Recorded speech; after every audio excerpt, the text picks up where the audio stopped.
Hey guys, how's it going? This is Kendrys. Welcome back to the channel. In this video, I'm going to show you how you can use props and items for the 3D models in Clip Studio Paint. So first of all, I want to say that you cannot attach the items to the character.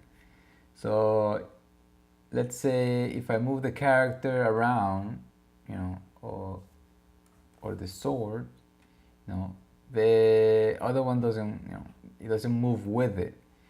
But that's a minor issue, I guess. So I'm gonna go to the items, small objects. When you bring in the item, it's good to, let's say, you pick and drag, and then you just drag it, and you gotta get the plus sign and things like that. And it's good to click where you want to place it. So you want to put in the hand, you click there, so the item will appear right there. So it's easier, it's right there, so you don't have to move it too much. And this is what's cool, you can click on it, and sometimes it doesn't come up right away, but you click on it and then you get this thing that they added in the newest update, the 1.6.2. It's been out for a while now, but some people haven't updated or something. But if this doesn't come up, make sure you have the newest update. And this is really good because it makes it super easy. So you have these 3 arrows, so you can click on it and drag. So if you click this one, it just goes up and down. Like it cannot move in any other direction. So you can say, okay, it's kind of high, so I want to move it down. You can move it to the side. I messed up there. And you can move it to the side, and you can move it back and forth. And let's say, and then this arrow, this kind of circular, these curves help it like rotate. So it's gonna rotate back.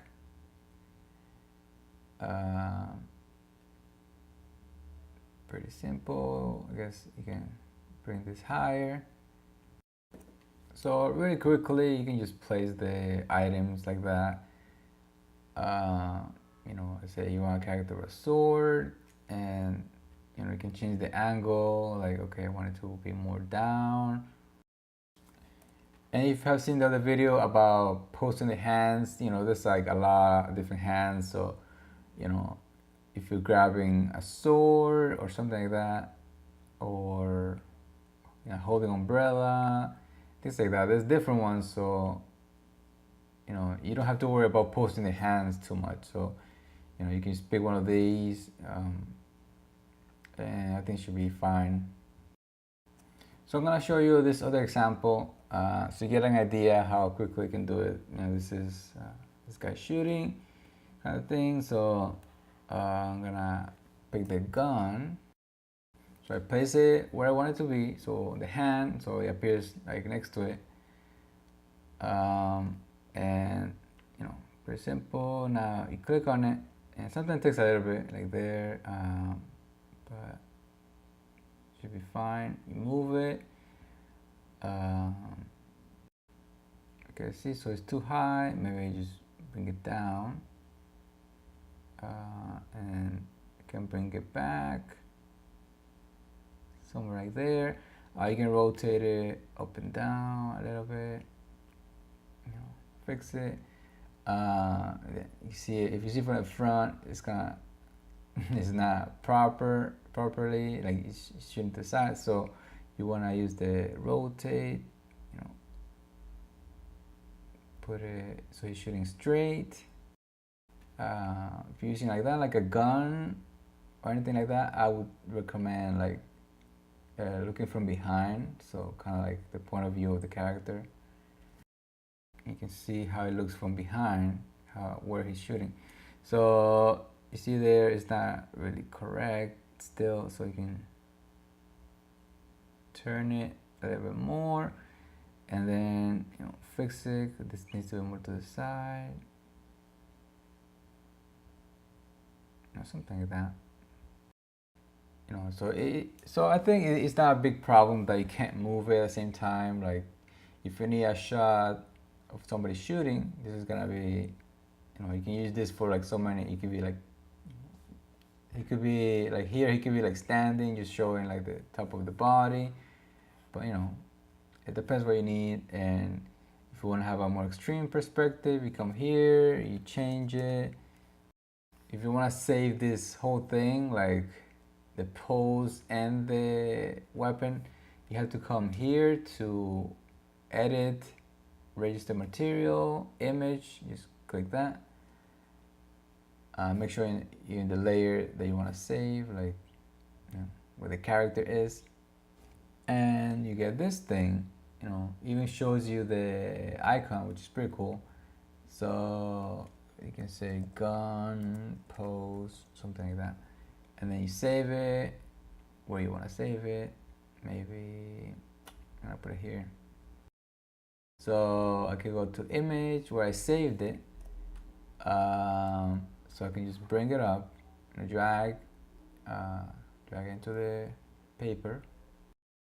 Okay, see, so you get it right there, and you can still move it around, things like that. So you can kind of save the scene like that, so you don't have to pose it every time. And okay, and one last thing, if you want to add stuff like from SketchUp or something like that, they actually work a little bit different. So let's see how that works.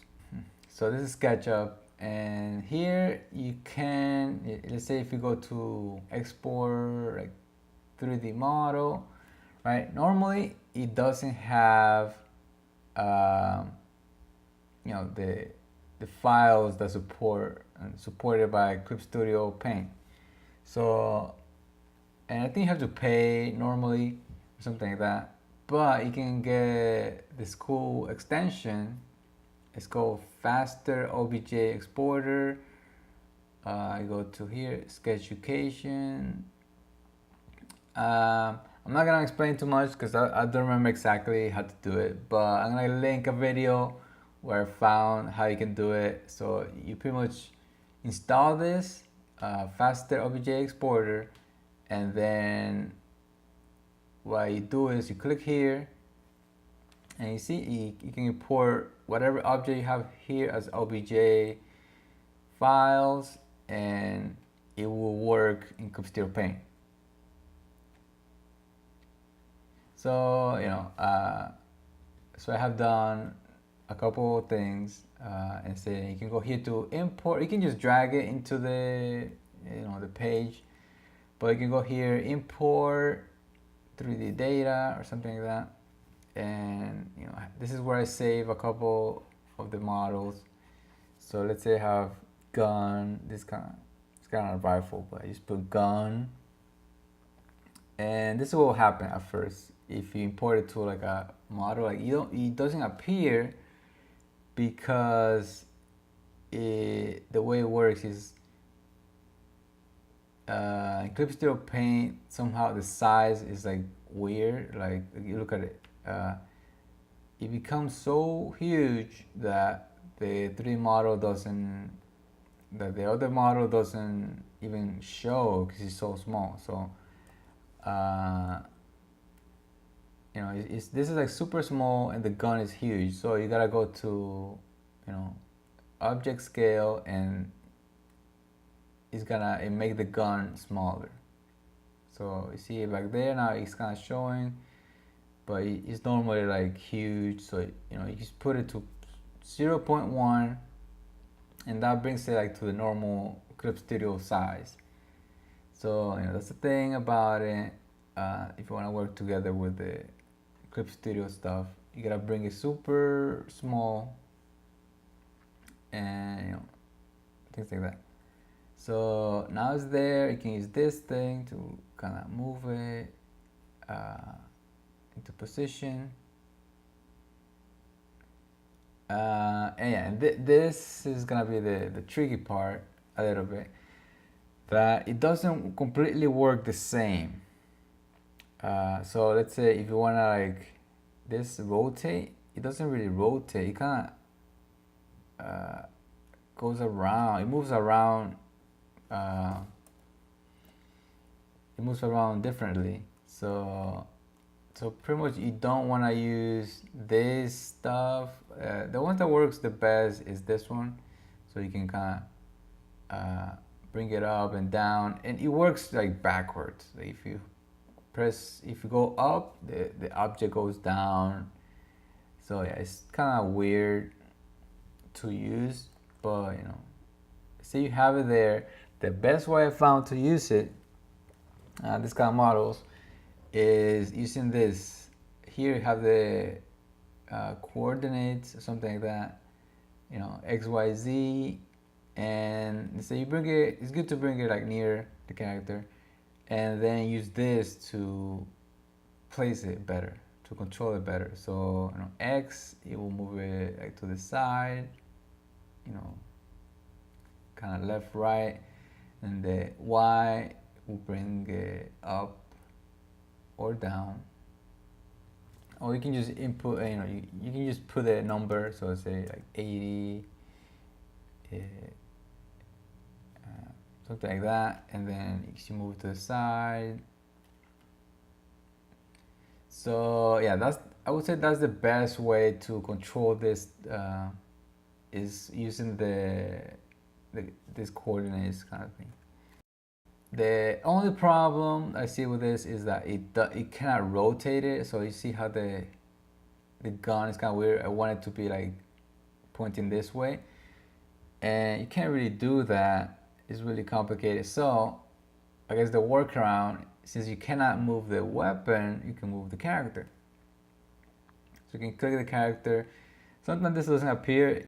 So if it shows like this, you can just, you know, click again, you know, and then, you know, maybe click away on something else, on the blank space, and then click on the character again, and then this will appear. You know, I don't know exactly. Sometimes you gotta click it like twice, you know, so it appears sometimes.